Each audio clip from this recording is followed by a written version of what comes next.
All right, good evening, everybody. I know it's late for me right now, a little after 12 on the a.m. on a Thursday morning, what have you. As you can see in the thing, live show premieres Friday, 4/7/17. That's 7 p.m. on this here East Coast. It's going to be the showm'ass. It's going to be the premiere episode, 2 hours long. We're going to keep it, for YouTube shows, it's relatively short and sweet. Why do I have these headphones on? Fuck it, they're on now, so they're going to stay on. I just want to rap with y'all, give y'all a little, prelude to what the topic's going to be. The topic's going to be the black gangster in 2017, the urbanite, the hood individual, the savvy cat, the street dude in 2017. Is there even such a thing? And I'm going to be 100% a full buck with you. This topic spawned off of something I heard Mike Mills say. Was it related to Taxstone? It might even been related to Taxstone, come to think of it. I'm not totally sure. But basically, he was saying pretty much the same thing. Like, to be a street or a gangster type individual in 2017 isn't really the move. The technology of forensics, just the white man technology in general, is jamming people up. This ain't the 30s where you could get away with a lot of shit easy as before. Also, we have all types of crazy laws. We got terrorist related laws, Patriot Acts, and all this other wild kooky shit. So trying to get away with contemporary traditional crimes is a lot harder this day and age. But on the flip side, technology is also giving us opportunity, such as myself right here. Now, granted, I didn't make any money off this. I'm just starting with this here little silly thing I'm doing. But when your shit's popping, there's an opportunity. The guy to this side of me, his name is Taxstone. Taxstone, right? I'm Tone. He's Taxstone. He was a podcast. Well, for right now, we're still going to say is. He is a podcaster. He interviews rappers. He was prominent on Twitter. That's pretty much where he built up a lot of his reputation, by being very hot with them Twitter hands. Not to say he's just all about the Twitter hands, because he's also a street dude. I'm not going to go into the details of his shit. Neither here nor there. Not the purpose. Not my business anyway. But he's recently gotten to some trouble, law-wise. Now, I'm of no position to say whether he's guilty or innocent or any of that shit like that. That's for the police to do their work or whatever.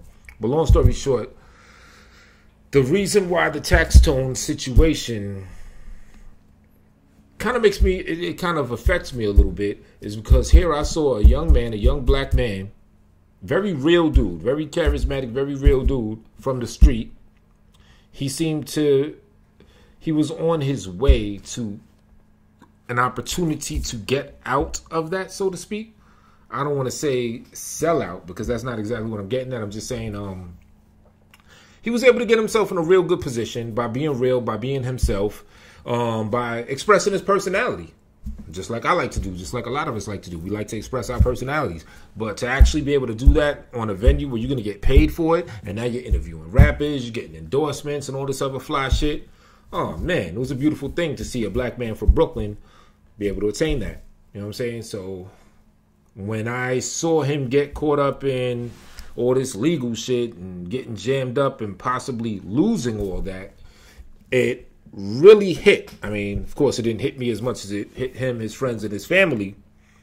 But as you see, I have a microphone right in front of me, just as that gentleman does. You know what I'm saying? So with all humility, I say that I'm trying to follow in a similar path as this gentleman did and attain similar to what this gentleman did. And it's a shame to see someone to make it at such a nice level of prominence to get caught up in whatever legal shit that he's caught up in.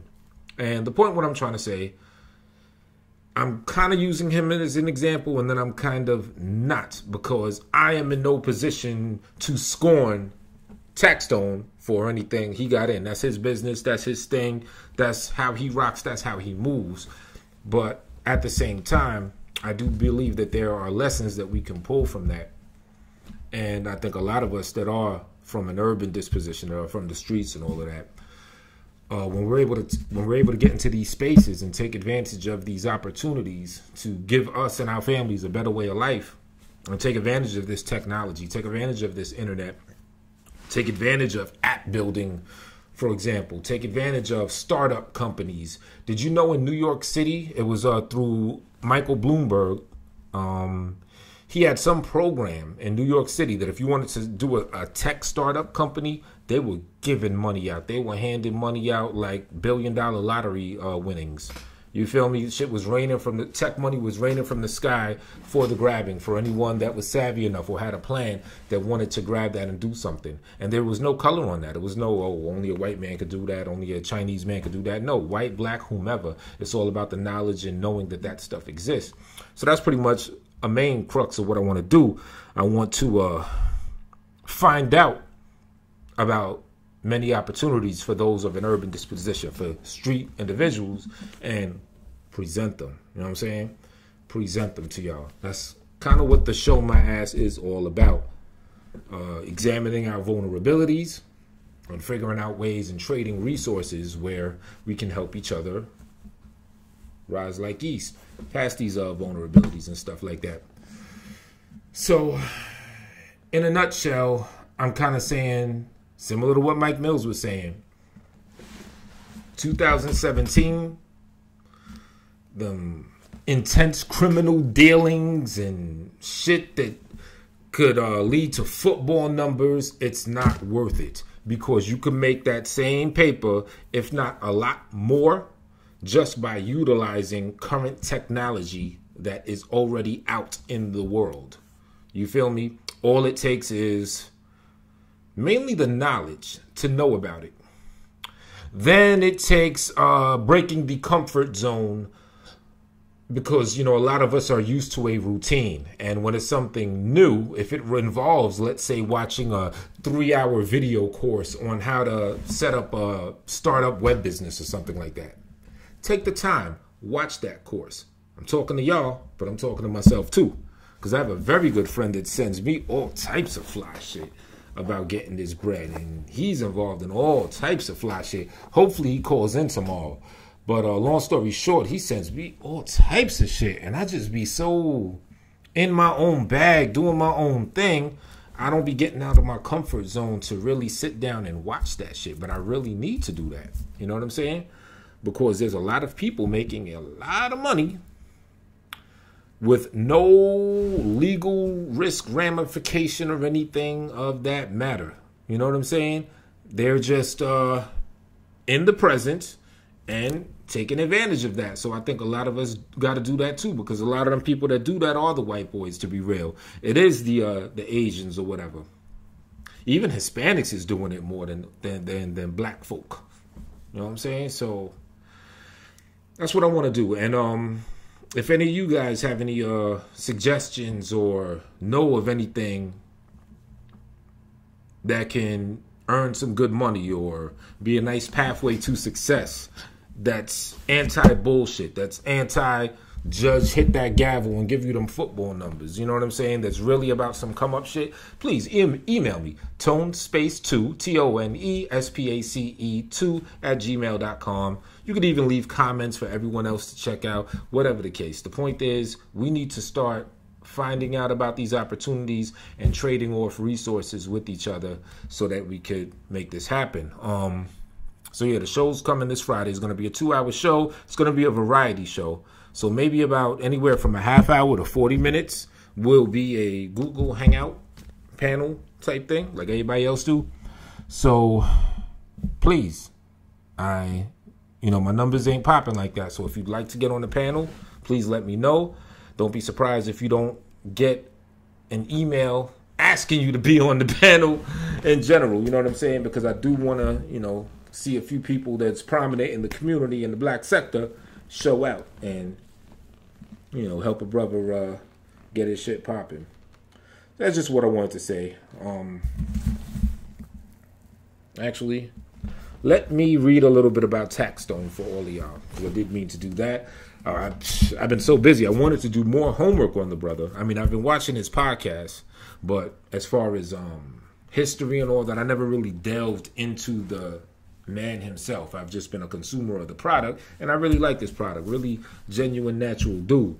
Okay, Daryl Campbell, born August 14th, 1985, known professionally as Taxstone, is a television and Twitter personality, primarily known for his Tax Season podcast on the Loudspeakers Network, as well as his Twitter presence. As a young man, Tax became a member of, I'm talking about no gang shit, and now blah, blah, blah. All right. Taxstone was born as Daryl Campbell in East New York, Brooklyn, mainly Honduran ancestry, as well as having a Somali grandfather. Rose to prominence through Twitter, where he grew a large following for his bluntness, brazenness, and his street wisdom.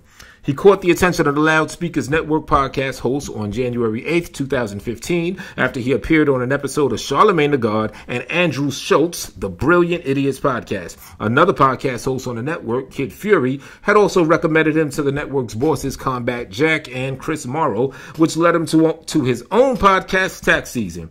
He released his first episode of Tax Season on the Loudspeakers Network March 18, 2015, just 4 months after he was first recommended to the network by Kid Fury. He is also a regular guest on a popular YouTube show, Vlad TV, hosted by DJ Vlad, where he gives his opinion of numerous topics and gives insight on his past. Monday, January 16, 2017, police arrested Campbell, claiming they found his DNA on the gun used during the deadly shootout with Troy Ave at Irving Plaza. The shooting last May resulted in the death of Ronald McFadder, Brooklyn rapper Troy Ave's bodyguard. The shooting also wounded 3 people, including Troy Ave, with whom Campbell had an extensive public beef. Campbell is currently being held without bail.